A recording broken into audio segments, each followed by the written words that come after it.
asalaamaaleykum dal leen ak jàmm ci seen bloc d'information la Total tey ñu nar a waxtaanee lu jëm ci secteur primaire wala benn activité bu nekk ci secteur primaire bi muy wàllum pêche bi ndax am nañ ko pêche bi doon secteur wala boog activité bu am solo jëm ci koomu réew mi waaye daa mel ni Sénégal dañu ko xaw a beddi wala boog ñàkkal ko xorom tuuti muy mbir woo nga xamante ne nag nar nañ ci waxtaan tey ak ki nga xamante ni mooy Bassirou Diarra moom enseignant chercheur la nekkit ko nga xamante ni xam-xamam daa màcc kon ci wàllum lutte contre li nga xamante ne moo di pêche irrégulière loolu la ñuy waxtaanee tey wala pêche illicite loolu la ñuy waxtaanee tey ak Bassirou asalaamaaleykum Bassirou. waaye jërëjëf Abdourahmane mbégte ñëw ci sa plateau. waxtaan li nga xamante ne lu am solo la. te mun na indi koom-koom ci bu ñu ko xoolee bu ñu ko càmbaree. bu ñu wooyee lu ñu wooyee source nationale. ci napp bi. mun na indi vraiment valeur ajoutée globale. en effet ñu seetlu itam balaa ñoo dem fu gën a sori ñu gis ne rek daanaka si njaboot gi bu ñuy wax wàllum jën dañuy wax ne jamono jii nii que ce soit ñi dem ci marché yi wala boog askan wi nii si boppam dañuy naan daanaka jën amatu fi loolee boo ko déggee lan la lay def d'abord. pertement bu rëy la parce que yàlla dafa def ne ñun suñu gox yi côté yi.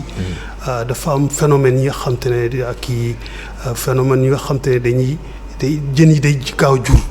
ce qu'on appelle la biodiversité et la bonne productivité. maanaam naaj bi ak géej gi nu muy doxee suñu côté yi. y a une productivité biologique importante dans nos écosystèmes marins. donc loolu opportunité la mais bu ñu defee xoolee politique de pêche. depuis indépendance ba léegi. c'est un peu la continuation du système colonial maanaam dañuy bëgg jaay jën bi.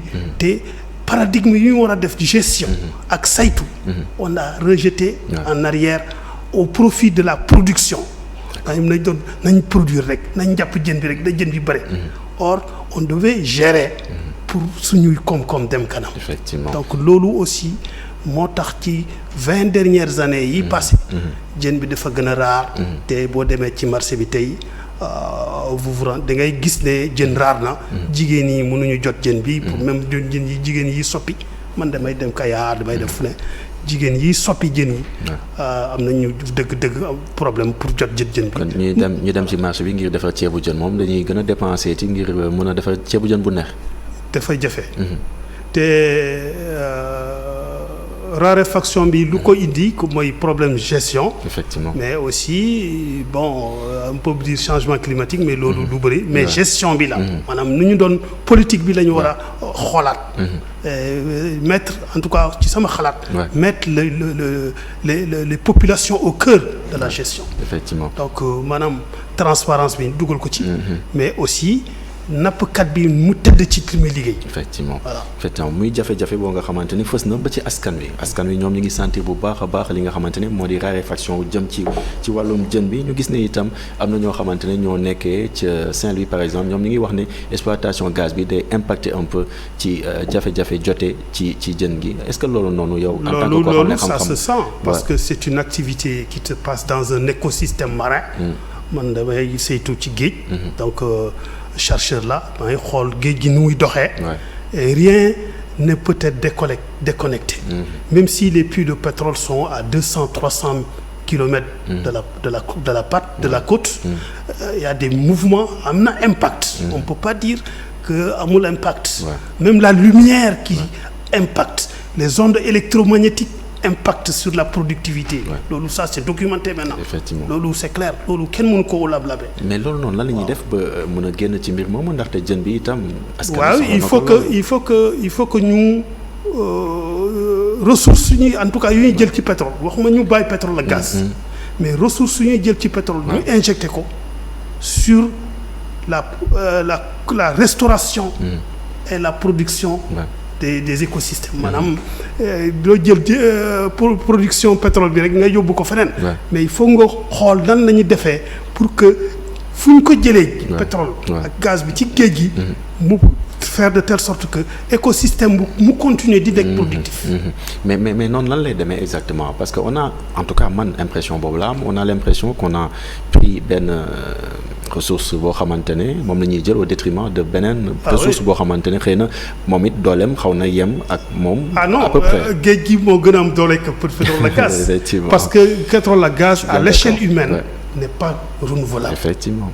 Le pétrole et le gaz à l'échelle humaine n'est pas une ressource renouvelable. Effectivement, or le poisson est une ressource boo ko gérer comme ni nga ko doon waxee léegi saytu ko gérer ko de manière lucide et transparente man mën naa ci dund samay doom samay sëtaat. Avec un peu de recul nan nga ko gisee est-ce que ñun ñu ngi bàyyi xel un peu ci ressource boobu nga xamante ne moo nekkee ci biir géej gi ñu koy bàyyi xel bu baax a baax ci njëriñam mu war a am ëllëg de loin.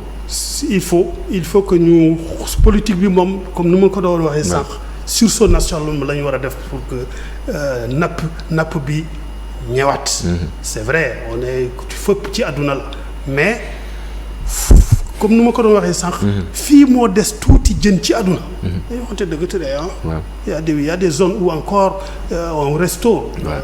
On a vu la morue au Canada. D'accord. Ils ont tapé sur la morue pendant tout longtemps et la morue est tombée en collapse pendant 25 ans. Voilà. Donc morue benn xeetu jën la bi ñu def nga xamante ne ci Canada lañ ko doon nappee. Yàlla def na ne dañ doon am entreprise yi ñu liggéey morue bi trop. te morue bi stock bi daano. Stock bi ñu daanoo ñu tëj morue bi pendant presque 25 ans. D'accord. te pourtant morue ba léegi ñëwul. Donc ñun aussi il faut pas que ñu xaar ba loolu ñu dugg ci loolu. pour que suñu coof yi daanoo complètement ou bien ñu suñu yaboy bi nga xamante ne moo ñu dese tey. daanoo complètement pour ñu ñëwaat ci loolu te loolu bu ñu ko defee day indi vraiment problème sur une échelle de ba duñu dem sax ba benn période boo xamante ne yaboy bi nga xamante ne ñu bëri dañ ko doon xeeb moom la ñuy daw ngir dem. oui yaboy bi léegi parce que jën temps jamono ji comme cher léegi sëñ Abdourahmane yaboy bi léegi comme disent les xale yi doomu góor la. Donc il faudrait que il est temps. En tout cas que ñu xoolaat suñu bopp. ñu gëstuwaat. gëstukat yi dugg ci. ak managers yi. parce que la production a donné ses limites. On ne peut plus continuer avec des politiques de production exclusifs. Et il faut maintenant venir à lu ñuy wooyee saytu. ñu xool saytu indi mool bi ci dëgg ci système bi. parce que mool bi dafa war a jouer rôle ci gestion. booy seen kër gi yow boo doo amoo participer ci gestion bi. kër gi xëy na du naat. donc mool bi tamit dafa war a participer ci gestion. lu ñu woowee cogestion. surveillance participative. co-management. yu anglais yi woowee co-management. ñooñu ñëpp dañu war a dugg seen loxo ak aussi.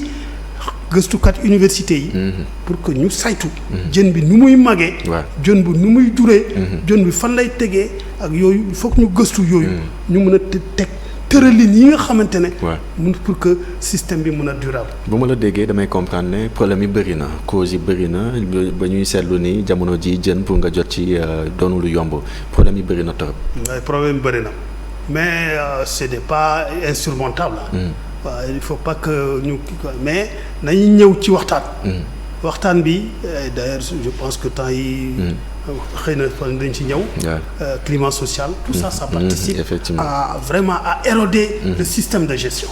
parce que boo bëggee gérer dafa laaj aussi la participation des acteurs. Si eux-là sont en situation conflictuelle maanaam bu dee ñoom dañuy xeex seen biir. système de gestion bi du mën a dem kanam. Effectivement mais yéen est-ce que par exemple yéen ñu ngi leen di impliqué ci jafe-jafe yi nga xamante ne napp bi am na ko ñu boole leen ci ngir ñu waxtaanee xool yan solution la ñu mën a am. ngir régler ko définitivement. par exemple man def na administration mais sans chercheur la. maanaam gëstukat la. sama gëstu mi ngi ci nan la ñuy tacler nan la ñuy jëlee. xeexee nappin bu bon bi.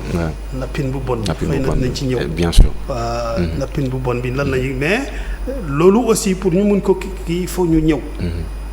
il faut que ministère bi ak administration bi. ak ñëpp ñu boole waxtaan.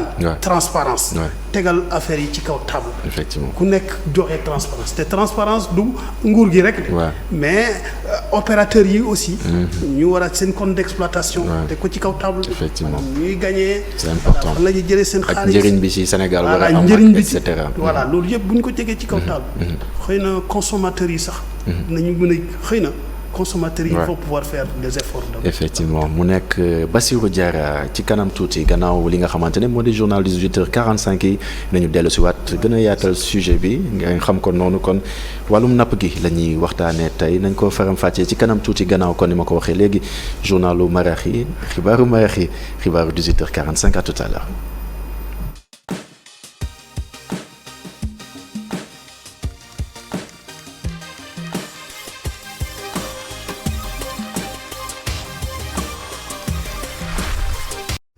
nag jàmm ci seen bloc d'information la Total ni ma leen ko waxee sànq ci première partie bi tey ñuy waxtaanee lu jëm ci wàllum napp gi di pêche napp gi di mbir woo nga xamante ne am na solo loolu waaye Sénégal daa mel nañ ko ñàkkal xorom loolu laa ko waxee woon sànq ñu répété waat ko rek tey nag ñu am ci plateau bi ki nga xamante ne moo di Bassirou Diarra moom xam-xamam daa màcc ci wàllum napp gi di enseignant chercheur itam lépp li nga xamante ni itam mooy napp goo nga xamante ni jaarul yoon moom da ciy gëstu indi ci ay pexe itam ay solution alors Bassirou sànq commencé woon nañu ñëw ci li nga xamante ne mooy cause li nga xamante ne mooy raréfaction wu li nga xamante ne moo di jën yi waaye man li ma bëgg a laajte mooy li nga xamante ne moo jëm ci surpêche au Sénégal est-ce que yow da nga jàpp ne am sentiment ni surpêche daa am fii Sénégal ndaxte ñu si bëri dañuy joxoñ baaraamu tuuma ñi nga xamante ne ñooy pays industrialisés yi est-ce que même sentiment nga am waaw comme ni mu ko doon waxee ci njëlbeen bi léegi rek am nga suñu politique de pêche première bi c'était production maanaam ñuy jàpp rek di jàpp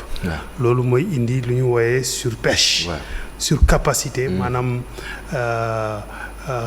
tolluwaay gaal yi ak gudduwaay yi ak temps ñuy def ci géej yi loolu yëpp lu ñuy wooyee mooy loolu mooy indi surpêche mooy dañoo napp teg napp bi li nga xam te ne attanu ko loolu la ñuy wooy surpêche te loolu am na ci saxaar yu mag yi mais aussi am na ci saxaar yu ndaw yi. d'accord parce que gaal yi ndaw yi aussi. dañuy napp lu bari daal. mais loolu noonu dafa am Sénégal carrément. ça se sent complètement au Sénégal loolu am na Sénégal. boo gisee suñu pêche que ça soit industriel maanaam saxaar bu mag yi. seen tolluwaay. gudduwaay. temps yi napp maanaam pression bu ñuy def ci géej gi. ak aussi bien pêche artisanale bi aussi. boo xoolee nombre bi presque tey ñu ngi xayma presque 20 000 pirogues. ëpp na loolu sax. ñu ngi wax sax ci wax lu ëpp 50 000 pêcheurs. yoo xamante ne ñoo fi nekk mais loolu sax. loolu pêcheur bi moom. loolu liggéeykat yi la. waaw je pense que loolu c'est bien. pêcheur mooy nappkat. nappkat bi maanaam di ñi nga xam te ne dañuy tolloo ak seen loxo. waaw loolu main d'œuvre la. loolu mun na ne wute na tuuti. ak li nga xamante ne vraiment mooy effort. effort mooy ñaata gaal la ñuy teg. ñaata temps de pêche la mais sinon liggéeykat moom. soxla nañ ko encore mun nañ ko gën a am encore ci secteur de la pêche. D'accord. En termes de main d'œuvre. D'accord. Le secteur de la pêche peut encore avoir beaucoup plus de main d'œuvre. Depuis tefes bi ba ci biir géej gi. parce que am na métier yu bëre du dem géej rek. après mool bi dem géej dafa am nu ñu koy préparer. D'accord. Voilà. Mais bu demee géej te ñëw tamit dafa am nu ñu koy tëral. mais pays industrialisé donc ça veut dire que may ñu jàmm kon ñu ngi jëriñoo kon suñu jën Ouais, yi te askan loolu- wi si boppam nga xamante ne ñoom ñoo ko war a jëriñoo ñoom gisuñu jën te jën bi di gën a cher en plus. dëgg la ci ñoom. dëgg la comme nu ma ko doon waxee et puis je pense que on est d'accord sur ça fii la jën des ci àdduna vraiment ci zone Ouest Afrique bi. ci àdduna ci boppam. ci àdduna ci boppam. D'accord. Dans toutes les autres même en Chine. Ils ont surexploité donc fii moo fi des fu nga xamante ne ñoom sax xam nañ ne fii moo fi des moo tax aussi yu bëri ONG yi nga xamante ne ils sont autour de la place. J'ai pas la peine may di fay bien citer. sûr, ouais. ñoom ñëpp dañuy xam ñëw fii bu leen mën a dooleel pour que jën bi des fii encore pour que ñoom aussi mën ci dab. mais ñun ñoo war a comprendre ne jën bi dafa war a des mais pour ñun ñii. Ouais. voilà c'est une politique dañoo war a def de telle sorte que ñu jël jën bi ñu utiliser ko pour ñun ñii. voilà.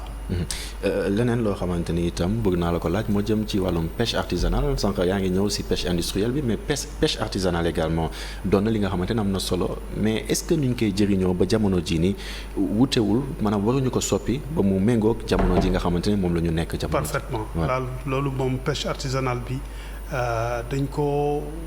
dañ ko toppatawul quoi. on a laissé faire. effectivement voilà. En tout cas sentiment boobu la am te xam naa sénégalais yu bëri am nañ sentiment boobu également. c'est vrai que c'est vrai on l'a pas maîtrisé.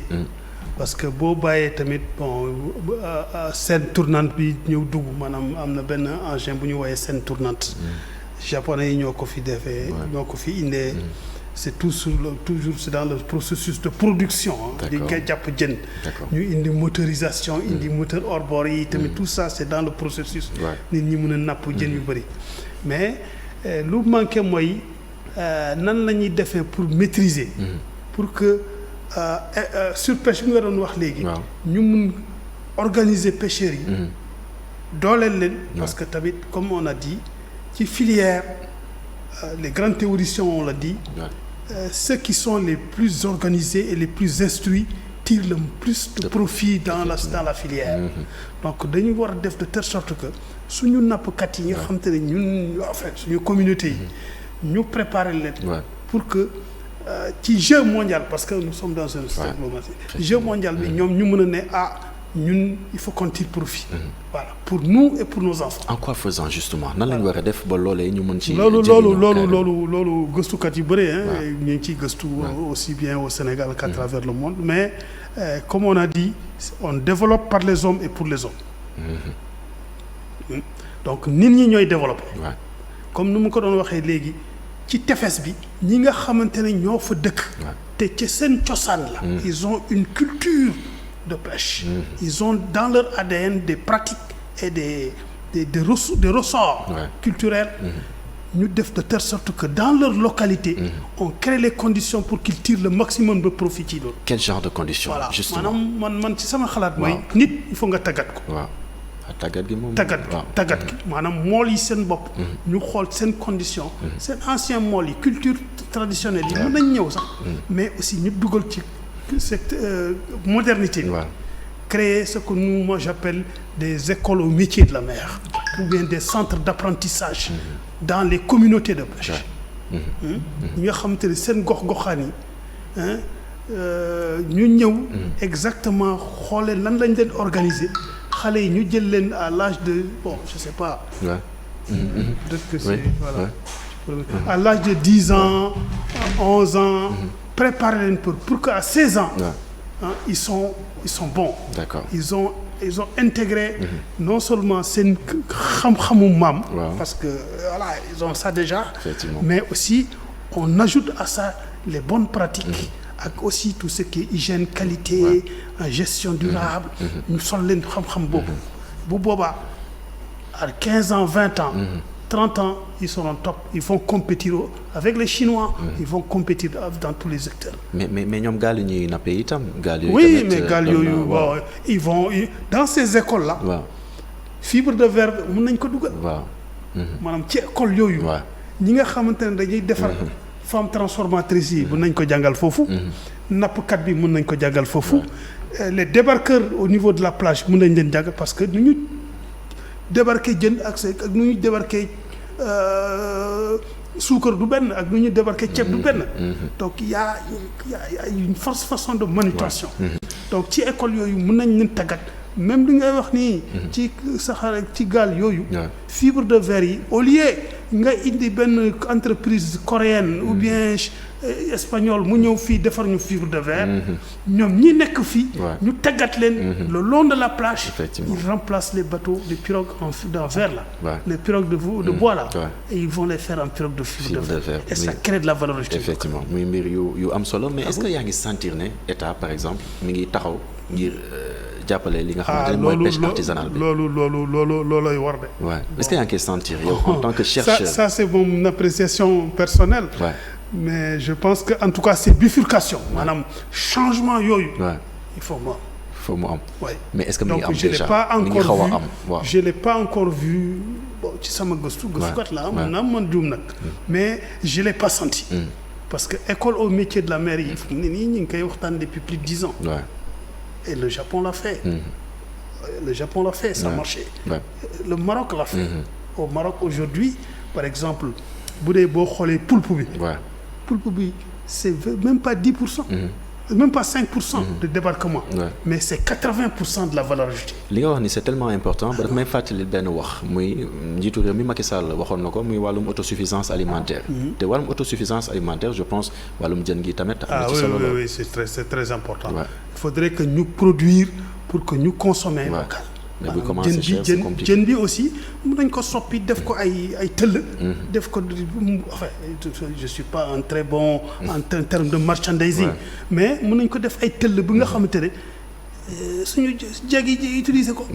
voilà def ko organiser ko de telle sorte que ou bien soppi jën bi de telle sorte que keccax ji commencé nañ ko sax keccax bi ci ay sachet. voilà pour que sama mbokku Tambacounda yi de ko Kédougou ñu jot ci. voilà alors ci li nga gisagum est-ce que gis nga ne pêche bi maanaam napp gi jamono jii nii mën nañu yóbbu vers le développement vers l'émergence bi nga xamante ne ñu ngi koy sàkku temps yëpp. waaye je pense que ak nu mu melagum nii. la pêche en tout cas la pêche est un secteur à haut potentiel de main-d'œuvre. Bien sûr mais nu mel nii est-ce que gis nga ne gars yi ñu ngi koy jëriñoo ngir mu yóbbu ñu foofu ci émergence on jëriñoowuñu sax 10% ci suñu pêche. dañuy wax dëgg te de. 10% sax jëriñoowuñu ko suñu pêche. on ne tire pas profit on ne tire pas suffisamment profit de nos D'accord. ressources. Et d'ailleurs c'est pas seulement la pêche je pense que c'est plusieurs ressources que ça soit l'arachide que ça soit les phosphates. mais lan moo tax nga wax loolu. 10% jëriñoowuñu ko si suñu pêche. on devrait suñu politique ak nu ñu war a ne changer système bi pour que njëriñ bi des fii la des. comme waxoon naa ko léegi ci thon bi boo gisee thon yi suñu potentiel de pêche maanaam lu ñu war a débarquer donc jën bi waxuma ne jën bi ñun ñoo ko moom mais lu ñu mën a débarquer ci weer boo xoolee capacité gaal yi am fii seineurs yi laa wax waxuma seen gaal yu ndaw yi seineurs yi on peut faire plus de 5000 tonnes par mois sur les seineurs que nous avons au Sénégal, nationalité sénégalaise. Mais qu'est-ce qu'on transforme? On ne transforme même pas 1000 par mois. Donc ça veut dire que les 4000, on le vend brut. Or, on aurait pu mën nañ jël jën boobu soppi ko bu dee gars yi dañoo tëj suñu frontière ñu jóg seen frontière parce que y a des normes sanitaires phytosanitaires yi nga xam te ne doxul ñu jaay ko Afrique. Et pourtant yow sa doom war na mën a jël thon tous les matins. Et puis c'est bon pour la santé. C'est bon pour les institutions. am na jamono joo xamante ne dafa amoon déficit jëm ci wàllum temps bi seetlu woon nañ ko sax mais dafa am leneen loo xamante ne jaaxal na ma te xam naa jaaxal na suñu mbokku téléspectateurs yi moo jëm ci 718 kilomètres de côte mu nekk si wax yi nga xamante ne bokk na ci ëpp jën. wax nga ko sànq mais pourtant on a l'impression parfois que benn situation de déficit moo xaw a mel ni lu am ci réew mi bu amul ñu gis ni itam njëgu li nga xamante ne moo di jën yi day yokk. loolee lan moo ko war a mën a firndeel. waaw bon surpêche bi nga njëkk wax ni am na mais am na aussi pratique de pêche yi nga xam te ne sont pas durables maanaam transparence ñàkk transparence aussi mais am na lu ñu xam te ne lu bëri ñu ngi koy wax aussi mooy pêche illicite maanaam nappin bu bon bi nappin bu bon bi bon xeetu nappin yi bon yi bëri na parce que xeetu jën yi bëri na xeetu napp yi bëri na donc napp bu ne dañuy développer li nga xam te ne lu ñuy wooyee outil de lutte contre la pêche illicite dans ce domaine-là. D'accord. Par exemple bu dee saxaar yu mag yi la bon mun nga développer une stratégie maanaam xam te ne satellites yi mën nañu nga tàggat marine yi dem fekk leen ci géej. ak yooyu mais bu dee tefes bu gaal yu ndaw yi la. da ngay développer stratégie bi nga xamante ne aussi ñi nga xamante ne c'est adapté à cette pêcherie là maanaam napp bu boobu. D'accord. Par exemple voilà loolu la. sànq yaa ngi wax ne nappin yu bon yi bëri na yan nappin yu bon moo am exactement. bëri na. waaw à peu près boo ñu mënoon a cité yi gën a fës boo xoolee liy gën a fës nappin yu bon yi nga xam te ne saxaar yu mag yi dañ koy def ñëw fii dugg ci Sénégal te amuñu kayit. d'accord benn boobu moo gën a fës effectivement. am na aussi beneen yi nga xam te ne dañu am kayit mais nu ñuy nappee jaarul yoon maanaam seen baal yi dañuy utiliser mbaal yi nga xamante ne bët yi dañoo baaxul. yooyu tamit ci la.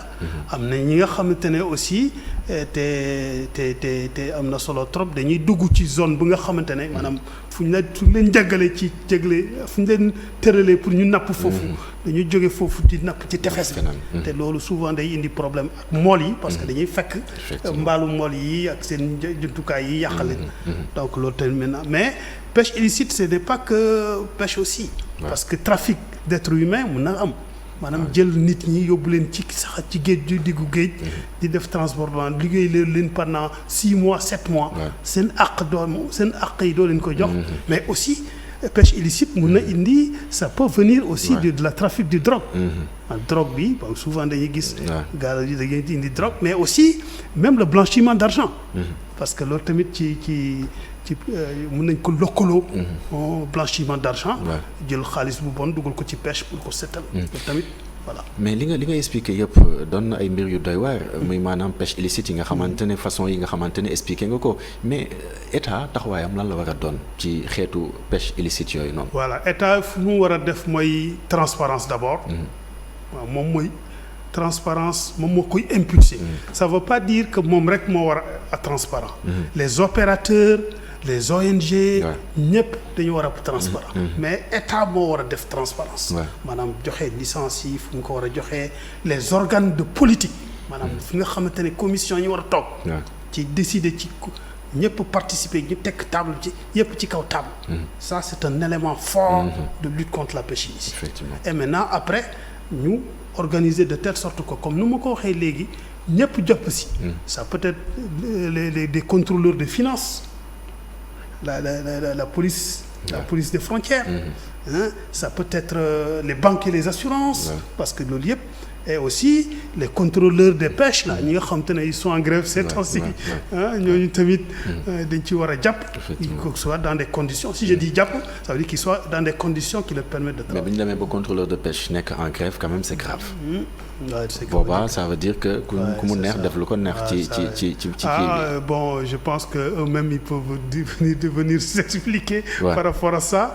mais un contrôleur de pêche s'il n'est pas dans son lieu de pêche, donc contrôle non seulement des questions de santé publique mën na am parce que jën bu bon bi dañ koy dugal bi gagne de l'argent mais aussi bu dee nekkuñu ci géej gi di toppatoo gaal yi di xool saytu gaal yi pêche illicite dana gën a bëri te day gën a yomb ñi ngi wax 283 000 tonnes de capture par an je pense mais mbir moomu noonu boo ko déggee est-ce que c'est suffisant pour notre Sénégal est-ce que doy na ngir Sénégal bon Sénégal boo xoolee lu ñuy pour wàllum consommation lu ñuy consommer c'est un peu moins bon ces dernières années on importe un peu mais Sénégal devrait être autosuffisant. C'est paradoxal ñuy importer.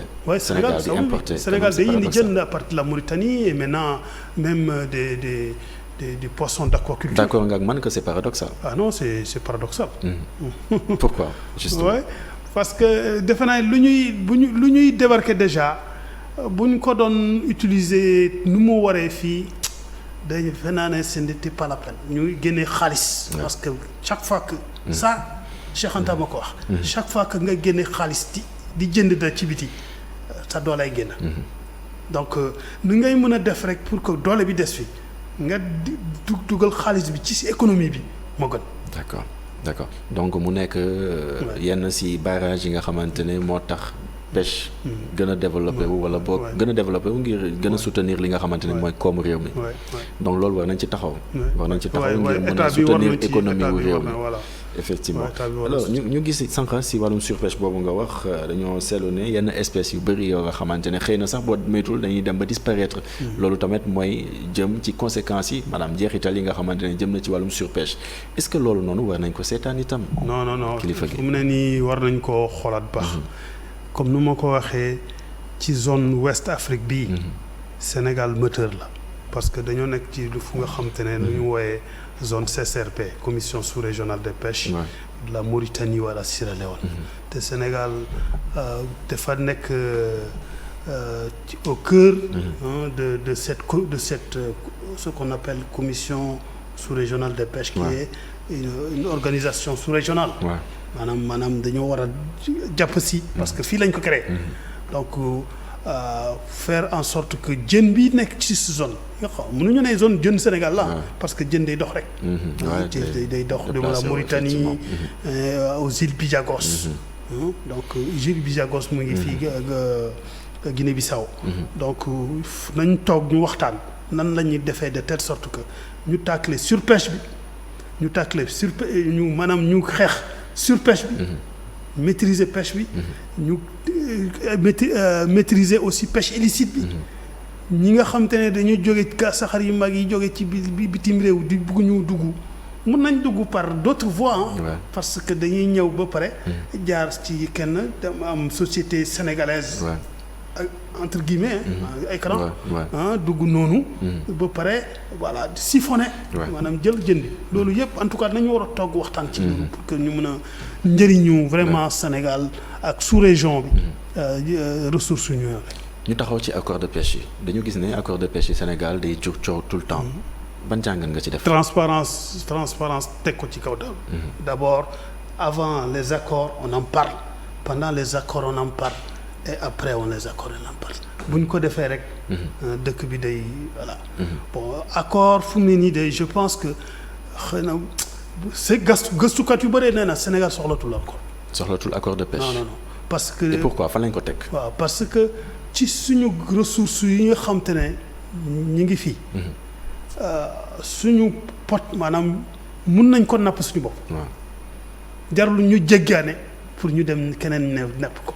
d'accord. parce que balaa nga ak lu accord international du convention internationale yu wax ne balaa nga pour nga signer. il faut nga am li nga xam te ne sa doomu réew yi mënuñu ko def. d'accord. bu boobaa. nga mën a signer ak feneen nga mën a signer. mais presque ressources yu ñu am léegi yëpp presque defe naa ne expertise Sénégal. ak capacité Sénégal. bon on pourra pouvoir les pêcher. am na yoo xamante ne dañ koy jéggaane comme ni nga ko waxee. mais am na yoo xamante ne itam dañ koy nappee fii. yóbbu ko ca bitim réew. muy jafe-jafe.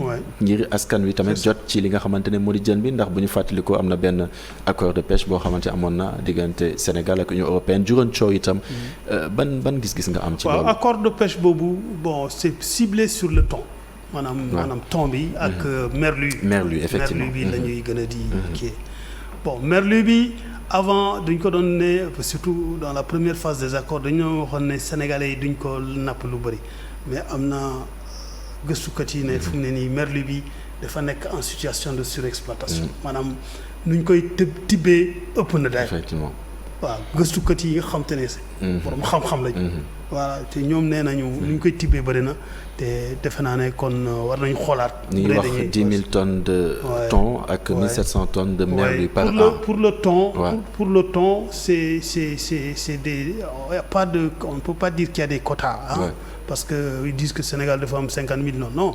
c'est que c'est l'ICCAT. c'est raisonnable. Quand on dit 10 000 tonnes de thon le thon il passe le thon il passe. même si nous devons pouvoir avoir une flottille nationale. qui prélève ce thon-là. Et aujourd'hui on a 5 ou 4 ou 5 seineurs. yi nga xam te ne mën nañu vraiment. si on les encadre mieux on pourrait vraiment tirer profit. mais comme ni ma ko waxee sànq thon bi maanaam accord de pêche bi diggante ñi nga xamante ne ñoo di Union européenne ak Sénégal dafa juróon coow ba sax ñenn ñi naan li nga xamante ne mooy accord de pêche boobu noonu dafa illégal. ndax dafa waroon jaar d'abord ci assemblée nationale ngir ñu autoriser ko. mbir moomu noonu ban xalaat nga ci am. accord de pêche jaar na assemblée nationale sax. je pense que bon il faut. lu bëri loolu la ñu wax nee nañ jaar na les gens ont discuté. bon voilà mais encore une fois. il est important que le processus soit transparent. La transparence est un outil extrêmement important de bonne gouvernance maanaam boo bëggee sa koom-koom dem kanam. da ngay teg lépp ci kaw table. bu boobaa day leer ci kanam yi ñëpp. d'accord ñëpp dañ ciy jàpp si. d'accord dem kanam. lu leer boobu noonu xam naa nañ ci ñëw si troisième partie bi ndaxte ñu bëri nee nañ accord de pêche bi jaarul ci assemblée nationale xam naa dañu fàttali ci kanam. li nga xamante ne moo di date bi ak nan la jaaree ca pencum ndawi réew mi gannaaw gi ñu bàyyi leen kon ak Aïssata Ndiaye moo leen di présenter journal 19h45 gannaaw gi ñu ñëw ngir seen troisième partie bloc d'information la totale gën a yaatal li nga xamante ne moo di waxtaan wi ak ki nga xamante ne moo di Bassirou Diarra à tout à l'heure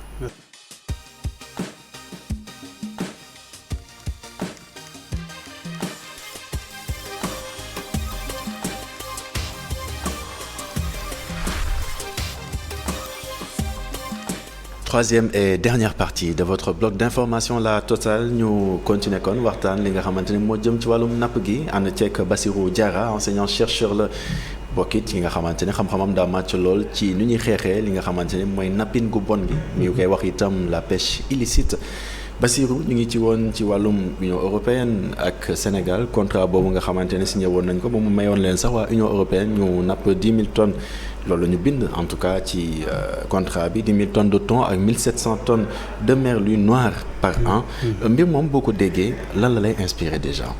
waaw bon accord yàgg naa am quoi yàgg na am depuis longtemps bu boobu accord yooyu en général.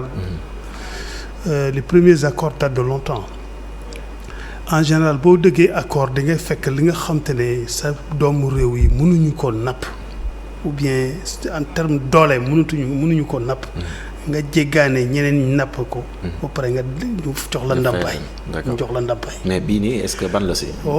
bii ci temps bi boo léegi waaw léegi bon on peut dire que accord Sénégal capacité de pêche bu mu am Sénégal léegi. gëstukat yu bëri nee na fu mu ne nii bon on n'a plus besoin d'accord de pêche surtout que bu dee dañoo bëgg pêche durable et ensuite dañoo bëgg domicilier valeur ajoutée au niveau local sinon ñeneen ñi dañuy napp yóbbu ko parce que dañ ko ba mel ni dañ koy jaay rek. D'accord. Mais bu dee yow am nga capacité jàpp jën bi dugal ko ci sa réew soppi ko mu am njëriñ ci sa réew jarul ngay jégaane accord. alors sànq dama ñëw ci wàllum illégalité wuk accord boobu noonu sànq wax naa ko ndaxte mu ñu fàttalikoo dafa am accord bu njëkk boo xam ne amoon na ci atum 2014 après mu amaat beneen accord bu am ci atum 2019 am ñu génn ñu ne accord bi nii c'est illégal parce que tout simplement yóbbuwuñu ko ca pencum ndawi réew mi mu autoriser li nga xamante ne moo di accord boobu noonu loolu noonu ban xalaat nga ci am. bon defe naa ne premier accord parce que amul ñaari accord premier accord bi la ñu prolongé ko renouvelé daal renouvellement waaw renouvellement accord la. donc loolu soxlawul ñu koy yóbbu assemblée nationale loolu ci sama gëstu soxla ju dem assemblée. te accord bi premier accord bi sax dafa jaar commission peut-être que jaarul plénière assemblée comme ni ñu koy waxee plénière mais xam naa ne mës na jaar commission loolu ci sama gëstu bopp xam naa ko. D'accord. Bon mais le problème c'est est-ce que illégalité am na est-ce que illégalité amul. mais lan la ñuy def. xaalisu accord bi. loolu tamit question. effectivement parce que ñuy wax 1,7 million d'euros. loolu la ñu dugal ci askan wi moom la ñu dugal en tout cas ci Sénégal ñuy xayma également lu ëpp 525 millions yoo nga xamante ni droit d'accès aux eaux du Sénégal la. mais bu weesoo loolu itam plus de 591 millions de francs CFA yoo nga xamante ne moo jëm ci soutien appui sectoriel. waaw soutien boobu noonu. ñaari pàcc la. benn bi dañ koy def ci trésor. parce que on dit que bon les ressources sont un patrimoine national ñëpp ci. beneen bi nag dañ koy soutenir le secteur. te loolu tamit bon baax na transparence am foofu tamit. fan la ñuy def xaalis boobu tamit. c'est très important ñu xool fi nga xamante ne faiblesse la ci secteur bi ñu soutenir ko loolu daal question boobu laaj na ñu jox ko nguur gi laaj na aussi peut-être que on en parle parlementaires yi bon peut-être que c'est un champ d'investigation. Ce sera un bon champ d'investigation pour les nouveaux parlementaires. Est-ce que priorité yi xaalis soutien boobu. est-ce que mu ngi dem ci priorité. ci pêche. mais justement yow mi nga xamante ne enseignant chercheur nga. ngay def di gëstu du si bëri. est-ce que yaa ngi sentir ne pêche bi vraiment. ñu ngi koy soutenir. carrément ci lu mu soxla. waay dëgg loolu am na faiblesse. parce que pêche bi lu mu am solo. joxuñu ko woon noonu. surtout lan la ñuy saytu. jën dañ koy saytu. boo bëggee gérer système maanaam nappin bi il faut nga investir sur la recherche. maanaam gëstukat yi. parce que xeetu jën yi bu ne ak nu muy màggee. ak fu muy juree ak fu muy kii et cetera et cetera il faut que ñu dooleel recherche bi te loolu dañu wax te dëgg te dee at yi passé néew na loolu. D'accord. Bon, il y a eu 4 ans, ministère bi nu mu waroon a soutenir suñu institution de recherche. bu ñu wooyee centre de recherche océanographique. yàlla xam na ne néew na. d'accord ñun en tout cas nous pensons en tant qu'enseignant chercheur. dañu gëstu dañu defe ne. état bi war naa gën a dooleel recherche bi. d'accord. dafa faible sax. dafa faible. dafa faible trop. maanaam dooleel ñi nga xam te ne dañuy gëstu lan la ñuy dimbalee nguur gi. pour prendre les bonnes décisions. parce que boo amulee xam-xam boo gëstuwulee sa décision yi ce sera pas basé sur des valeurs scientifiques. te loolu néew na trop. te fu mu ne nii defe naa ne Sénégal pour mu mun a génn ci lii. ci sursaut bi. il faut ñu ñëw ci loolu. sànq ñëw nañu ci accord de pêche yi mais licence de pêche yi itam doon na ab jafe-jafe ñu si bëri dañuy wax ne transparence amu ci. loolu ban xalaat. waaw licence de pêche yi aussi bon en tout cas climat social yi at yi passé aussi. même bon les groupements yi. ak ñi nga xamante ne dañoo am doole ci pêche bi trop te nekk ay opérateurs. dañu ne effectivement que vraiment war nañu gën a def transparence ci licence bi. mais franchement mais nan la ñu war a mën a def transparence exactement. waaw joxe liste bi. liste des navires autorisés commission yi nga xamante ne dañuy tëral pour que jël joxe licence ak bañ a joxe licence. ñu ubbil ko ñëpp toog ci. ñu mun a vraiment discuter de manière transparente. ministre mun na am ses prérogatives. mais ça doit être basé sur des commissions indépendantes. sànq am na benn wax boo wax léegi muy maanaam navires yi nga xamante ne ñoom la ñu autorisé ñuy napp itam ci waaxu Sénégal yi. loolu itam je pense que doon na loo xamante ne war nañ ci taxaw carrément ngir ñu wane liste navires yi nga xamante ne ñoo war a napp carrément. loolu outil loolu c'est transparence. loolu outil de surveillance la sax. parce que comme yow bu dee da ngay dem géej kii dem géej bu dee liste bi c'est ouvert à tout le monde. mun naa dimbale nguur gi ci nappin bu bon bi. voilà donc c'est un outil de surveillance mais aussi c'est un besoin de transparence. D'accord. C'est une nécessité de transparence que liste bi ubbeeku. Alors finalement que faut-il faire pour parvenir à une pêche pour les Sénégalais complètement pour les Sénégalais quoi. waaye loolu déjà nañu dooleel napp bu ndaw bi. et ensuite. ñu maanaam pêche artisanale. pêche artisanale bi. fibre de verre bi ñu xool ñu intégré ko. parce que bu boobaa il faut pas que aussi comme ni mu ko doon waxee rek ñu indi benn entreprise jóge fee rek ñu defar fibre de verre jaay suñu gars yi. non ñu tàggat suñu doomu réew yi. ñu mën a defar fibre de verre. loolu aussi c'est un important encore une fois gëstukat yi pour mun a am xam-xam ci géej gi. il faut ñu tàggat gëstukat yi. gëstukat yi il faut que ñu aujourd'hui pétrole et de gaz. ils prennent les ressources de pétrole et de gaz. Qu'est-ce qui nous empêche d'avoir un bateau de recherche. bateau de recherche bu fi nekk fu mu ne nii 25 ans la am. D'accord. Il ne peut pas forer maanaam du mën a gëstu. du xóotaay yi nga xam te ne ëpp na 200 mètres. Effectivement. donc ça veut dire que il faut ñu am bateau bu bees. te loolu mën na Maroc jënd na. waaw ñeneen ñi jënd nañu. lu tax ñun mënuñu jënd gàtt bu bees. mooy investir ci wàllum recherche boobu nga wax. Bassirou Diarra ma lay jaajëfal bu baax. fi la ñoo yem ci émission bloc d'information La Totale di leen jaajëfal yéen it chers téléspectateurs di leen jox dig daje ëllëg incha allah si beneen bloc d'information La Totale ak beneen invité ngir waxtaanee beneen actualité. Merci.